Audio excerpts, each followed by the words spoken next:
In association with BizNews, a warm welcome once again to Mags on Media.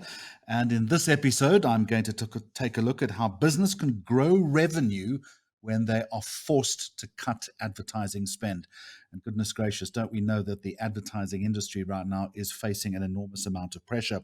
The rankings are in, and I will tell you about the most valuable nation brands in 2021. And we'll also talk about the science of success, according to the big financial services group Momentum. But I want to start with this. The effects of COVID-19 are still weighing heavily on our economy. And for companies facing tough times, ad spend traditionally has always been the first line item to be kicked into touch. So how can businesses grow revenue without so-called traditional advertising? I want to introduce you to Vukile Zondi. He's the managing director of the newly formed media solutions company, Gagasi Heart Media Group. Vukile, welcome and thank you very much for joining us. Let me wade straight in. Paint a picture for us. In your opinion, how badly is ad spend impacting the economy right now? Well, first of all, good afternoon, and thank you very much for welcoming me and having me, Jeremy. I think to answer your question, yeah, it is a very difficult time in terms of kind of ad spend, but it's not all doom and gloom in the sense when you look at it, overall. What it is though is that we are all having to fundamentally shift how we have worked and how we are working, and being a bit more business orientated in our approach to how we sell our products and how we sell our solutions, and rather than kind of everything being a creativity, ideas, and a platform driven thing, but rather more really around how we give tangible return on investment beyond the traditional reach and frequency. So it's requiring a lot more of us to get that piece or that bit of rand, and requiring quite a lot of agility. But businesses need to market, and they are aware that they need to market because we're all, every business is struggling right now. How do you find that balance then between creativity on the one side, which is a cornerstone, it's a pillar of good marketing, and good common business sense on the other? Is that balance, do you think, more difficult to find? It is difficult. It differs, Jeremy. I think the important part is for us, it requires us to really understand the business that we are, working with, or the client that we are working with. So it really does require that you go beyond just kind of looking at it and saying, okay, I think you need this, and more of, okay, let me understand your business. Let me see your long-term trajectory. What are you guys struggling with right now? And then applying creativity to that rather than leading with creativity and somewhat being, suggestive. So it does require that we understand what each and every single one of our clients, what is in the telecoms, let's say, for example, telecoms business, what is the main thing that's, driving all of them right now? Where are they challenges on a case by case basis? And, each and every one of our clients now, retail, banking, telecoms, are really trying to drive their own digital platform. So how do we then switch how we are presenting that solution to them to be relevant? So it's definitely a balancing act, but that's what we've always had to do in our industry. It's just, as I say, it's now really stretching us to have to understand the business aspect of things and then apply creativity to that. Yeah, you talk about balance. I think the tightrope has just gotten narrower and a lot higher, hasn't it? You also say that companies have to tailor their marketing budgets, and I quote, to address key business pain points. When it comes to the business that you're in, then what are those pain points? Can you elaborate on those? So I think from our perspective, so representing what is traditionally seen as radio stations, and what we are approaching it is how we are approaching it is more to look at solutions. And as I alluded to it earlier, is that it's important that we understand and be able to walk to a client without preconceived ideas, but also walk enough to a client who's open enough to be able to give you a proper picture of what it is that they're trying to achieve. Because we have to walk, that type of tightrope. And then also on top of that is that, everybody wants the same impact with less money at this moment. So how do we then adapt our businesses to be able to answer to that? So we it's there's no one way of doing it now. I think as a person who who's a sucker for being in the deep end, you're constantly having to reinvent and constantly needing to pivot and learn new ways of doing things and learn new businesses and kind of, everybody is very, very, very innovative at the moment, all of our clients across all sectors. So it's really taking a keen interest that I think keeps you afloat now in what your client needs and making your business more of a partner than somebody who's knocking on their door and saying, I think you need another cell phone contract, when I'm like, I've got 4 of those. Because I think that's how we really were starting to be as media people, kind of forcing our agenda instead of understanding what it is somebody else wants and tailoring what we bring into them. I like those two words that you use, relevance and pivot. How have you forced yourselves and I guess your clients to embrace that philosophy more this year? Because it'll happen even with greater intensity in 2022, no doubt. Yes. Well, funnily enough, I think that's the part that has been great, is that we don't having to force the clients. The clients are looking for great solutions Because they because, have no choice. traditionally, yes, exactly. So it is a situation. Yes, we used to have a much harder time trying to, I feel, kind of land some of these concepts of kind of, you want to engage with your audience. And also what we used to do traditionally as, let me say, traditional radio or traditional just as media across the board, is we used to always sell radio in spite of another platform. And that's nonsensical. You have to, if you're going to have a campaign that's going to be impactful, kind of ensure that you've got multiple touch points. What do we then offer in that multiple touch point offering that is going to be able to kind of move the campaign further than that? So it really does require to, as I say, that we look at what does the client need and we fix something that's going to be relevant to that, rather than what do we want and what do we need and then try to force everybody else into it. That business is gone, and clients respond positively, so you don't have to push them up the hill when it comes to that approach. Just a final question then. Make the case for radio. Why is it still relevant? Case for radio, I think radio has consistently been, the doom around radio has been threatened so many times that, I've been in the industry for maybe about 15 years. It's about the 4th time now that I recall that radio, the big doom and gloom. One. Secondly, I think what we've also not done particularly well as radio is show the impact of radio beyond radio. There's radio is still relevant in a digital conversation. We've not been linear for the longest time, as even as FM.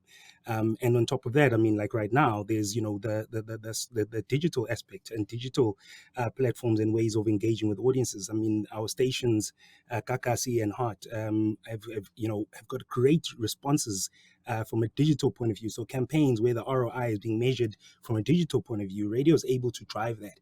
We've not, though, done a very good job of showing the industry that we are bigger than that. One. And secondly, radio has not lost these droves of audiences that we were promised we were going to lose. If anything, we've had to, all of us, adapt beyond radio, to video. Our presenters themselves are able to offer a influencer solution to a client if we presented in that particular way. Podcast and additional content going beyond that, because our audience is hungry for the content. So it's responding to your audiences, and first party data becomes totally key in that, in knowing your audience better than anybody. First of all, so you can serve them the right content, but then secondly, so that in servicing your clients, you've got a deeper, richer understanding of that audience. And really, we have had to adapt. We radio has always had to be audience focused, and that's why radio is going to survive, is because what the audience wants, we respond to. And if it means that it has to be a mixed across multiple platforms, it will be. And that is a very passionate defense, and I thank you for joining me on Mags on Media.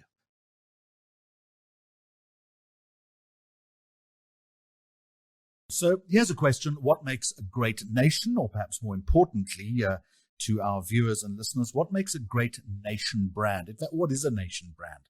The Brand Finance Nation Brands 2021 report is out and gives us some insight into nation brands during and I guess post-COVID-19. I'm going to introduce you to Jeremy Sampson, Managing Director of Brand Finance Africa and a well-known voice on the South African or in the South African media landscape.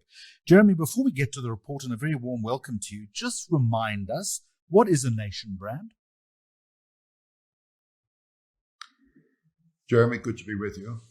Basically, as I think we realize today, just about everything is brandable, from a country to the old fast-moving consumer goods to a person. Jeremy Maggs is a brand.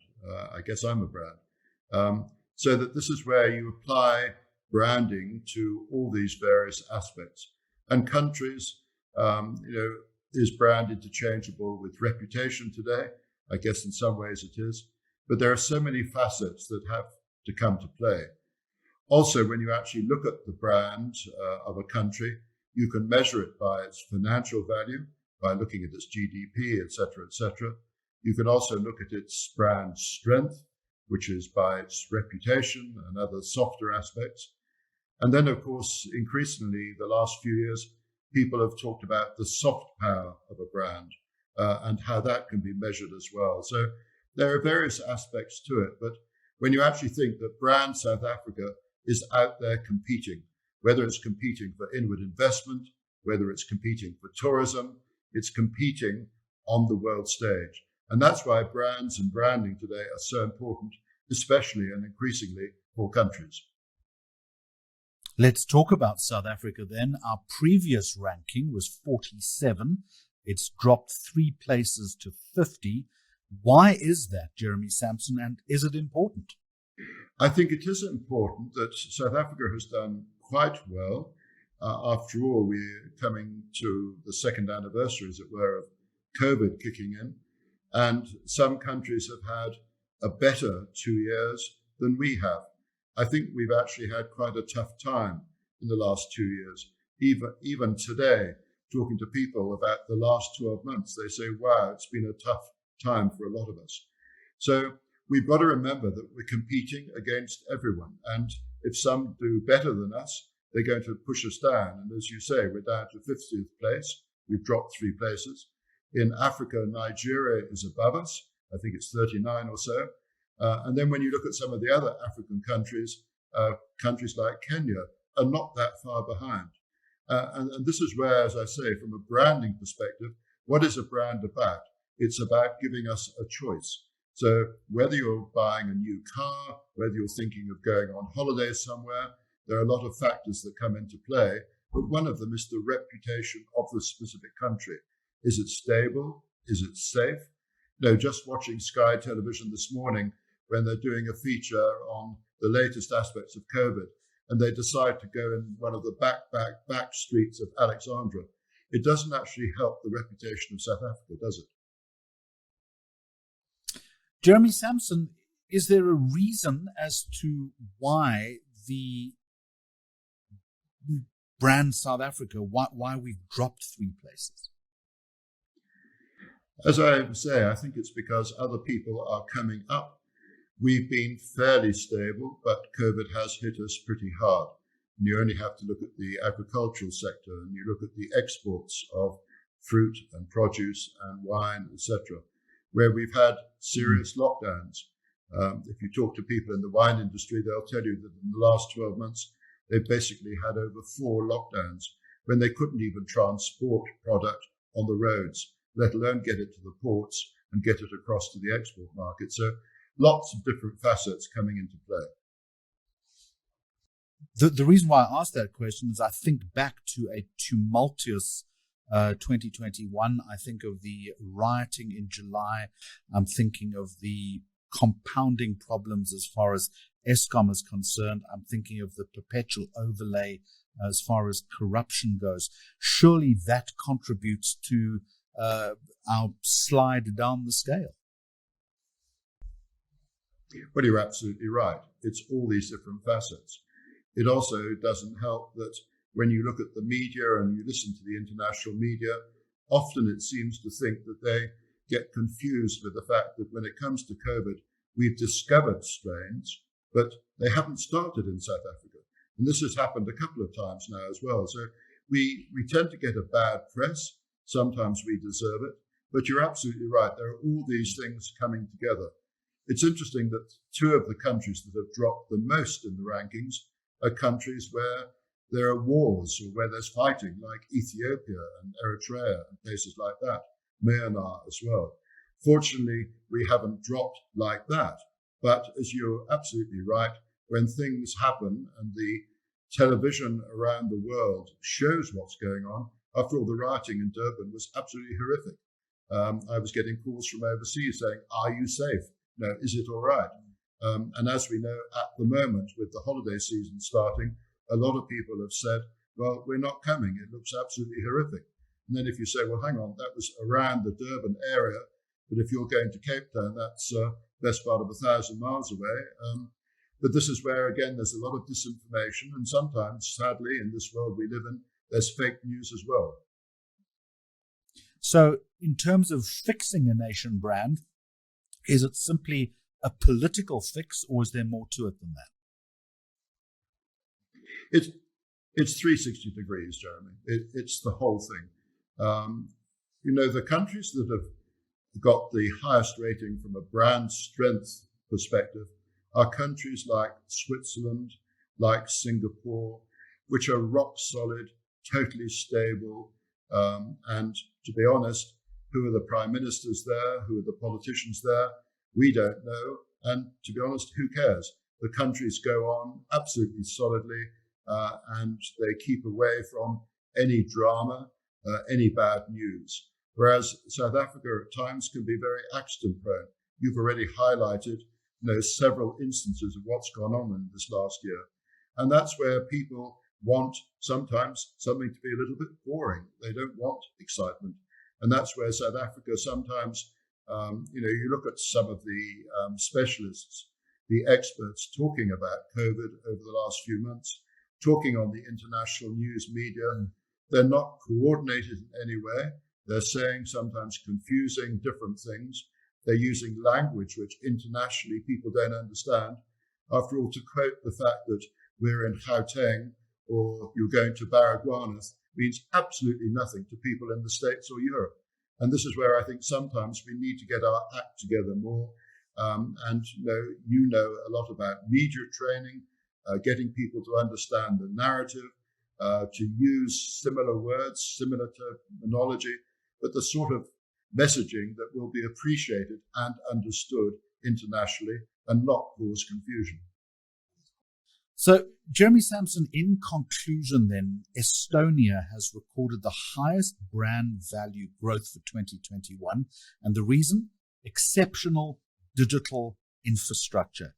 It says to me that any nation with a great technological backbone is going to soar up those ratings. The future, after all, is tech. You're absolutely right. And whether you're looking at a country that's growing the fast, as Estonia is, when you look at the shares on the stock markets that are doing the best, we're looking at the so-called FANGs, the Facebooks or Alphabets.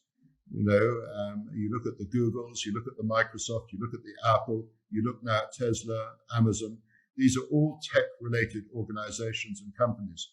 And in South Africa, we're way behind the curve on that. If you go back 3 or 4 years, we had precisely one tech company quoted in the top 50 South African brands, and that was EOH. And we all know what happened to EOH over the last couple of years. They're still having to clean house from all the difficulties they've gone through and the corruption, sadly. So you're absolutely right. We need to jack things up dramatically. And this is where, if anything, we're seeing almost a hub emerge when it comes to digital from the Stellenbosch area. But we need more of that, and we need it right across the country. Jeremy Sampson from Brand Finance, thank you for joining me on Mags on Media.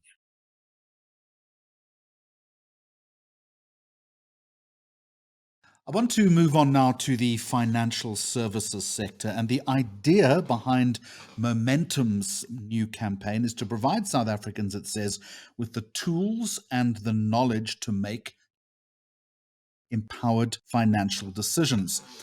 The Science of Success campaign for 2021, under the theme Think Sharp, aims to do this by making financial data and research, and I quote, snackable and straightforward.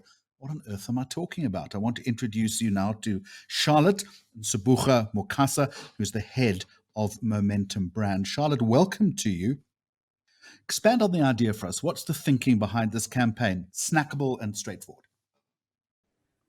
Snackable and straightforward. Globally, we've got this thing called COVID-19 that has changed our lives, and right now we are trying to juggle Zoom calls, homeschooling, projects, side hustles, and we don't actually have the mental bandwidth anymore to discern between two seemingly right financial choices. So the Science of Success campaign recognizes this: if we as a corporate, as Momentum, continually to push down information of how to budget better, how to do better with your money, people don't have the bandwidth anymore to take on large chunks of information because they are going through a lot financially and emotionally. So we are challenging ourselves as a corporate to say we still have a responsibility to show people how they can change their behaviors to make their 10 Rand stretch far further. And to do that, the onus is on us to create bite sized chunks of tips, advice, information, hacks in a way that people can absorb it at their pace and at their own time, but in a way that takes away the jargon and also makes the hack or the tip relatable. I certainly agree with you when I say that there are challenges and difficulties with our mental bandwidth, and I speak as someone who is suffering from that right now. I'm interested, though, that if there's a deficiency as far as mental bandwidth is concerned when it comes to receiving information, what is the consequence if we're not making the right decisions when it comes to financial information? It can be dire, can't it? It can be quite dire. And when we looked at the Momentum Financial Wellness Index report, it's such a long term, but it's really basically saying we've partnered with UNISA to look at this mental bandwidth concept. And we've looked at 2,500 households to look at, basically canvass the country and see how we are responding to money and what these dire circumstances are. It can be divided into multiple layers. First of all, emotionally, you don't have the right bandwidth to make the right financial decisions, which means you are living hand to mouth. You make financial decisions for today without thinking, what will my child eat or do when they are considering Harvard as an opportunity to further their education? That's long-term thinking that you just can't accept now because you don't have the bandwidth to consider, could Harvard even be an option for my child? Could Wits, could Gibbs be that option? Because you just can't think that far enough. The dire circumstances that you talk about also is maybe you are presented with two good medical aid options, but you need to be able to discern what is fit for purpose for your pocket and your family. And because they present as two good choices, you don't have the bandwidth to discern what is actually good for your household compared to your neighbor. So the dire circumstances are in the short term, but in the long term, I would say it reduces your wealth potential or your wealth creation potential. It reduces your ability to think about where your kids should study in the future if they continue to on their education projections as you see fit and as they see fit.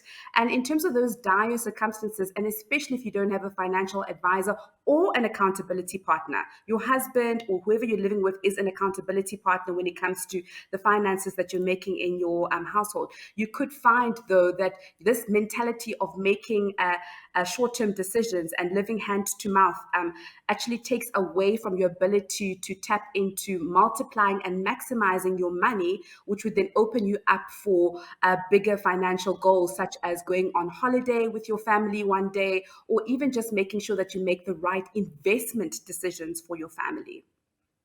I've never heard that description of a partner or spouse as an accountability partner.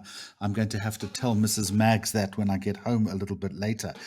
What I also find quite interesting is that you're throwing down the gauntlet in many respects to the entire financial services industry and telling them that the information has to be simpler to engage with and understand. Because you will agree with me that often descriptors from the entire industry, your organization included, I guess, is that it's been difficult to comprehend. It's been overlaid. It's been complicated. There's been too much of it. We can't do that anymore, can we? You can't do that. You know what? You couldn't do it beforehand. And it's even worse now that there's this term called mental bandwidth depletion. First of all, you need to be financially literate at times to attend to some of these policy documents that you've got to wade through to understand what you're buying. But if we move away from product and policy, and we talk about money in the broad general sense, you've got to understand that people almost want to throw the accountability to their financial advisor and say, hey, you sort it out. But it's your life, it's your children, it's your household. You do need to play a role in that decision-making conversation. And to do that, I always talk about upgrading software on your cell phone. Even someone as educated as me needs to continually understand that I need to improve my financial literacy game because the world is changing. What does Bitcoin mean for me and my household, if at all? Why should I care? The world is changing, so you've got to almost like keep your finger on the pulse to then decide if this is something that you're interested in. What does it mean for your individual financial goals? What does it mean for your household financial goals? And part of being financially literate does mean making sure that the people you keep close to assist you in making these money decisions help you to digest the information, and that they too also make sure that the information is simple and snackable. So there's accountability on many layers. As a corporate, we've got a responsibility to make sure we communicate simply, but also with the people that you are working with, and they also play that role. I want to end this way, Jeremy. In the Insights report, we saw that small business owners are actually attending or going to their family and friends to make business decisions first before they even go to an accountability partner or somebody like a financial advisor. So if small business owners are going to family to make money decisions in their business, you want to be able to, yes, empower them with information to make sure that if they do continue to go to their family, that at least it is the right information, it's done in a snackable format, and it's done in a way that is easy to understand, so that the conversation at the dinner table is rich, meaningful, but it has a layer of education to it. I want to end with this question. I understand the importance, I understand the noble intention, but no organization Yes, embarks on any kind of marketing campaign unless there is a measurable return. What would you want your yes. measurable return to be? So, as Momentum, we are a brand that's grounded on financial success, and we want to be able to put the tools and the advice together to enable that, even if it's starting with what we already have, which is the Science of Success Festival. So, for me, the measure of success is if we start to see the indices in the Momentum Financial Wellness Index change, which is there to measure the financial aptitude, yes, but also the financial wellness of ordinary South Africans start to shift in a positive direction, even within COVID. For me, that would then say that there's a return on investment. Why? Because if households start to improve their money game, so to speak, it has an impact on the GDP and the economy. So, and we are part of that economy because we're on the JSE. So the return on investment is to make sure that that financial education actually starts to show itself in small business and then eventually trickle down to the GDP of this country. And it's a long-term game, Jeremy. This is not something that we do and we're expecting return on investments tomorrow. We understand that we've actually got to put in the work and we've got to find the right partners to do so, and we can't do it alone, which is why we look for research partners like UNISA to continuously help us almost do the litmus test to say, is the education working in and outside of Momentum? And if it's not, what can we do differently to at least assist with the education to become more meaningful and practical? I myself switch off my geyser because of the Science of Success Festival, and I save 40% of my electricity bill because of an insight that I got in this particular campaign. So it also has to make sense for the people behind the campaign, not the people only receiving the campaign. The challenge, of course, is to remember to switch your geyser on again, but that's the subject for another conversation. It's called the Yes. Science of Success campaign. Charlotte, thank you very much for joining us today. That's also the final Mags on Media for the year. We will be back with more media insights in 2022.